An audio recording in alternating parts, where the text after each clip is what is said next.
या फिर है ना मैं तो चाकू दिखाते थे और बोलते थे यही चाकू से मार दूंगा। और मैंने एक बार उनको बोल दी थी कि मैं ना मेरी बहन को बता दूंगी, तो बोलते कि अगर तूने अपनी बहन को बता दी ना तो तेरे पैर काट दूंगा। ऐसी सारी अलग अलग टाइप की धमकी देते थे वो। अच्छा, आपकी उम्र कितनी है? 12 साल। 12 साल की उम्र है, तो आपके पिताजी जो है वो आपको बेटी जैसा मानते थे या शुरू से ही उनकी गंदी नजर थी? शुरू से उनकी गंदी नजर नहीं थी, मतलब अम्मी के इंतकाल के बाद ये सब शुरू हुआ। तभी वो आपकी अम्मी का इंतकाल? अप्रैल की 1 तारीख को। ये हाँ। तो इंतकाल के बाद जो है आपकी बड़ी बहन भी है, तो ये सारी चीजें अभी शुरू हुई या पहले से कोशिश किया जाता था जो आप अपनी बहन को बता दें? मतलब पहले से ही हो रहा था ये सब, बट मुझे समझ में नहीं आया था ये सारी चीजें। तो क्या ऐसा मतलब वो नजर रखे हुए थे जो आपको अनकंफर्टेबल लगता था, मतलब जो चीज आपको पसंद नहीं होती थी, ऐसे क्या चीजें जो है वो उसके उनके जरिए की जाती थी जो जिससे आप असुरक्षित समझते थे? मतलब वो आते थे और बाद में बैठ के से टच करते थे और एकदम मतलब जैसे रहना चाहिए था वैसे नहीं रहते थे। मतलब बाप वाला टच आपको नहीं लगता था? नहीं। अच्छा, एक गंदी नजर से टच है। हाँ। तो ये उमर शेख जो आपके पिता है, उनके अलावा आपने जमालुद्दीन शेख का भी जिक्र किया, ये कौन है? हाँ, वो चाचा है और वो मुझे घर पे आके ऐसे धमकाते थे कि मैं तेरा मतलब वो तेरा बाप है, जो करेगा ना वो सही करेगा। मतलब उनका कहने का मतलब ये था कि वो जो भी कर रहे हैं मतलब मेरे अब्बा वो सही ही कर रहे हैं। तो वो मुझे धमकाते थे कि अगर तुम लोग भाई बहन को घर में नहीं रहने का है क्या, तो ऐसा करके बोलते थे। घर में रहना है तो सब सहो, ऐसा बोलते थे। ऐसा तो आप जैसा बोल रहे हो कि आपकी मम्मी के इंतकाल के बाद आपके पिताजी ने आपके जो है बैड टच करना शुरू किया, तो हो सकता है कि आपकी मम्मी का नहीं बनता होगा, आप वो गुस्से में अपने अब्बा को फंसा रहे हो, ऐसा हो सकता था? नहीं, ऐसा तो कुछ नहीं है, बट वो ऐसा कर रही है, सच बात है। जो मेरे साथ हो रहा है मैं बता रही हूँ। तो इससे पहले भी किसी को आपने ये चीजें बताया था क्या? हाँ, इससे पहले मतलब मैंने सबसे पहले अपनी बहन को ही बताई थी ये बात। उसके बाद फिर मेरी बहन ने मतलब अब्बा से पूछी भी थी, तो अब्बा ने उसको भी मारे थे। कितने में पढ़ाई करते हो आप, कितने क्लास में? 8 में। 8 में अभी आप? हाँ। तो ये सारी चीजें जो चल रही है अभी, कितना डर बना हुआ है आपको? मेरा कहीं पे ध्यान लगता ही नहीं है। मैं ऐसी थी कि मैं स्कूल से घर पे आने में घबराती थी कि अब मैं घर पे जाऊंगी तो मेरे साथ क्या होगा, मेरे को ये सोचना होता था सबसे पहले। तो घर पे आने का बिल्कुल मन नहीं करता था। ऐसा लगता था मैं घर पे जाऊँ और मेरी बहन आ जाए या तो कोई आ जाए जो मुझे सपोर्ट करे। अच्छा, तो ये जमालुद्दीन अभी गिरफ्तार है? आपके पिता भी गिरफ्तार है? नहीं, वो गिरफ्तार है। मतलब मेरे पापा जो है वो गिरफ्तार है, बट मेरे जो चाचा है वो नहीं है अभी तक जेल में गए। तो कुछ उन्हें पछतावा हुआ जब उनके ऊपर एफआईआर हुआ, तो कुछ आपसे माफी तलाफी या कुछ? नहीं, उन्होंने उनको कुछ ऐसा भी नहीं किया है। ऐसा कुछ भी नहीं किया उन्होंने। कुछ ऐसा लगा भी नहीं उनको गलती किया? नहीं। आप इनकी बहन हो, आप कब से ये आपको शिकायत करते हैं कि इस तरीके से अब्बा मेरे साथ में गलत करने की कोशिश कर रहे हैं, उनका बैड टच है?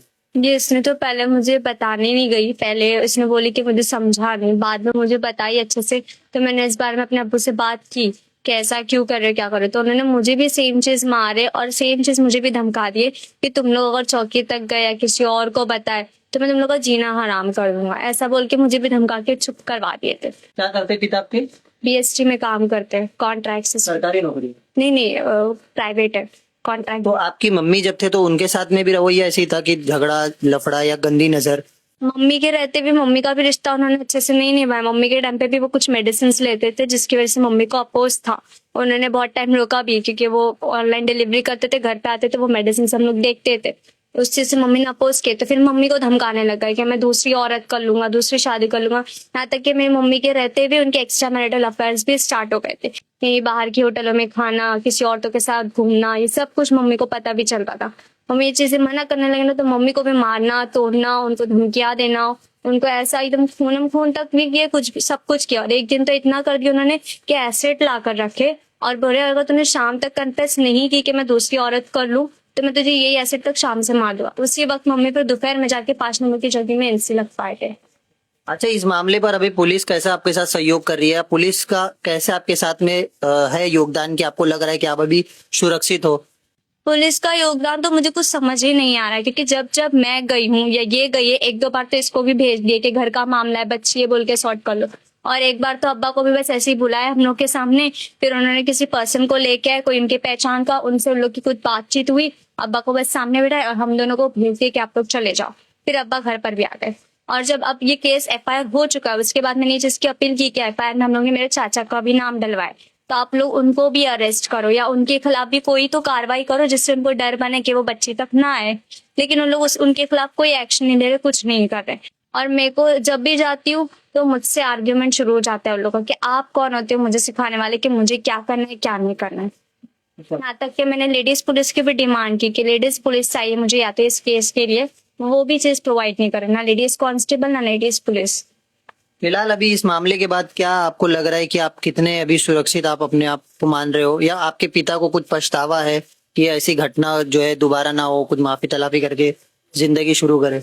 माफी तलाफी की तो बात ही नहीं आती क्योंकि हम लोग ने चौकी जाने से पहले हमारे घर में जमात बिठाना, कमेटी मेंबर्स बिठाना, फिर रिश्तेदारों की बड़ी मीटिंग करवाना, ये सारी चीजें हमारे घर में बहुत पहले से चल रही है। यहाँ तक अम्मी के रहते हुए से ही चल रही, लेकिन न कभी उनका अम्मी से बन पाया और अम्मी के जाने के बाद ना हमसे कभी बन पा रहा है, तो वो ये सब चीजों से तो सॉर्ट हो ही नहीं पा रहे।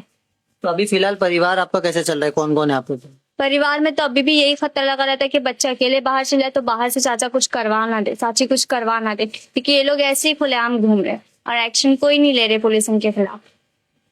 तो फिलहाल मालवनी पुलिस स्टेशन से एक विनती तो जरूर इन दोनों लड़कियों ने की अपनी सुरक्षा को लेकर। कहीं ना कहीं पुलिस प्रशासन को भी इस नजरिए से देखना होगा कि मामले अगर सही में कुछ गंभीर है तो इन पर कार्रवाई सख्त हो, क्योंकि पूरा मामला भी इन्वेस्टिगेशन का पार्ट है, मगर अभी भी इनको काफी असुरक्षित अपने आप को ये समझ रहे। यहाँ तक कि मेरे चाचा चाची के साथ साथ मेरे अब्बा के कुछ दोस्त लोग भी, जैसे नासिर हो गया और एक आध जो है जिनके हमें नाम नहीं पता है, वो लोग भी यहाँ तक घर पर आकर हमें भड़का कर जाते हैं कि तुम्हारा बाप जो करता है करने दो, तुम्हारा बाप ही तो है। तो उनका कहने का मतलब है बाप ही तो है तो हम कुछ भी करने दे, सारी तकलीफें तो हम लोग ने पहले झेल चुके, खाना ना देना, फिर घर में परेशानियां करना, मारना तोड़ना, अब यहाँ तक बात आ गई फिर भी उनका कहना है कि बाप ही तो है तो करने दो। तो फिलहाल जिस तरीके से ये पूरा मामला था, इस मामले पर अभी इन्वेस्टिगेशन होगी, मगर जिस तरीके से एक बाप और बेटी का एक पवित्र रिश्ता होता है वो कैसे दागदार हुआ इस घटना के जरिए आपने सुना। और उम्मीद है आने वाले दिनों में जिस भी तरीके की घटना इनके पिता के द्वारा इनके साथ में की गई है उसको लेकर एक कड़ी कानूनी कार्रवाई की जाएगी, और जिस तरीके से एक सुरक्षा इनको मिलनी चाहिए वो सुरक्षा